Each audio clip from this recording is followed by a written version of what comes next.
I'm Megan, and what I'm looking forward to most about the BC Summer Games is making friends and new memories that I can remember later on, and just remembering how much fun it was to be on a team with such great players. I'm Sydney, and what I'm looking forward the most to the BC Summer Games is getting to know more people on my team and the people in the Fraser Valley, and the more competition, because we'll be playing against like the best in BC.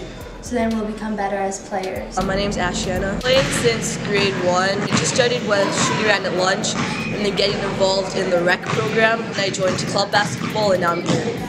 My name is Emmy Curtis, and I'm excited for the games because I get to develop my skills, and the BC Games bring a lot of opportunity to me. My favorite part about basketball is getting to interact with my teammates and getting to get off the couch and do something.